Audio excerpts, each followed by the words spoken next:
नमस्कार दोस्तों, आज मैं बताने वाला हूं कि एफआईआर कैसे लिखी जाती है, जो कि एक आम समस्या रहती है कि क्या लिखें, कैसे लिखें।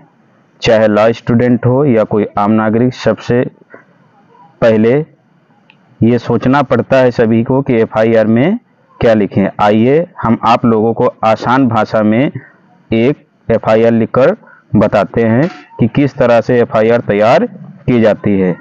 तो सबसे पहले जैसे कि आम एप्लीकेशन लिखी जाती है सेवा में, फिर थाना प्रभारी, थाने का नाम, जनपद का नाम, फिर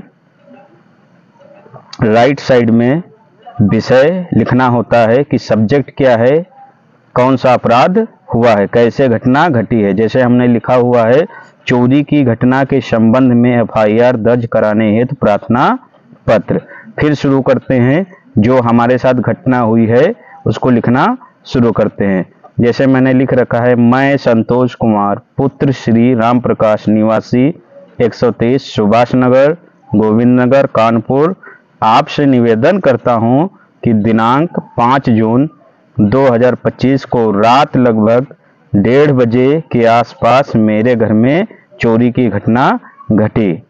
अज्ञात चोरों ने मेरे घर का ताला तोड़कर अंदर प्रवेश किया, अलमारी से 50,000 नकद, एक सोने की चैन एवं 2 मोबाइल फोन चुरा लिया।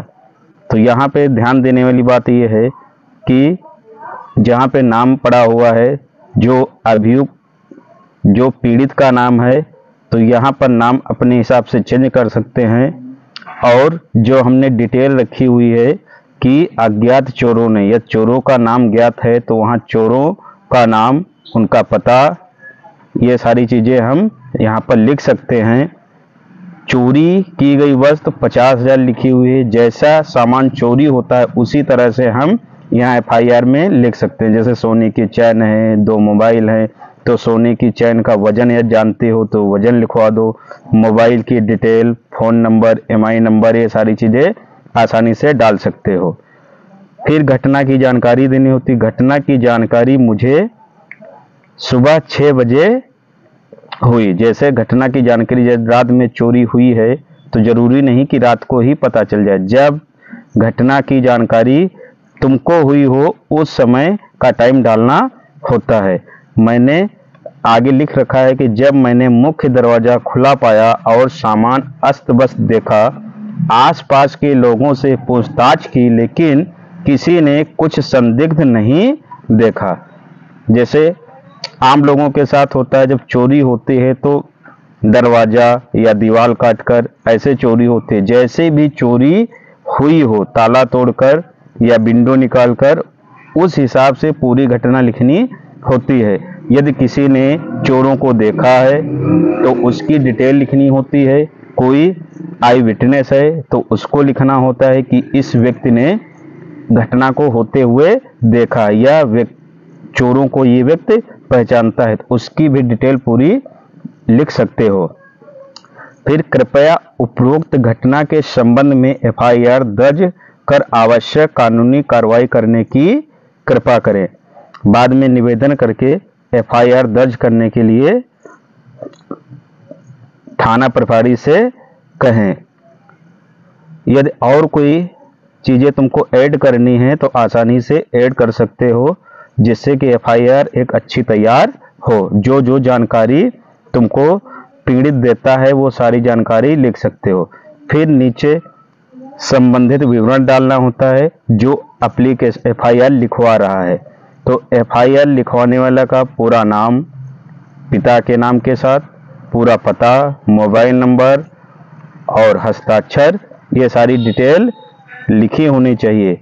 वो ज़्यादातर ये सारी डिटेल राइट साइड में लिखनी होती है, हमने लेफ्ट साइड में लिख रखी हैं। और सबसे बड़ी बात जो ध्यान रखने योग्य है कि एफआईआर लिखवाते समय जरूरी है कि एफआईआर की एक प्रतिलिपि अपने पास ले लें। यदि थाना प्रभारी नहीं दे रहा है तो ये आपका अधिकार है, वो आपको एक प्रतिलिपि देगा, ताकि तुम्हारे पास रिकॉर्ड रहे कि हमने घटना की सूचना फला थाने में दी थी। जिस क्षेत्र में घटना घटती है सबसे पहले उसी क्षेत्र के थाने के ज्यूरिसडिक्शन में FIR करनी होती है। और यदि अधिक जानकारी चाहते हैं तो मैं इस पर एक दोबारा वीडियो लाने की कोशिश करूंगा जिसमें संयुक्त अपराध और ज़्यादा डिटेल शामिल होंगी। और यदि अधिक जानकारी चाहते हैं तो वीडियो के डिस्क्रिप्शन बॉक्स में हमारे व्हाट्सएप चैनल की लिंक पड़ी हुई है, व्हाट्सएप चैनल ज्वाइन करें और मैं आपको ये PDF फॉर्मेट में नोट्स बना के उपलब्ध करा दूंगा। और हमें इंस्टाग्राम और फेसबुक पर भी फॉलो कर सकते हैं, वहाँ पर भी आपको विधि से संबंधित बहुत सारी जानकारियाँ देखने को मिलेंगी। धन्यवाद। यदि वीडियो अच्छा लगा हो तो लाइक, शेयर और सब्सक्राइब करें।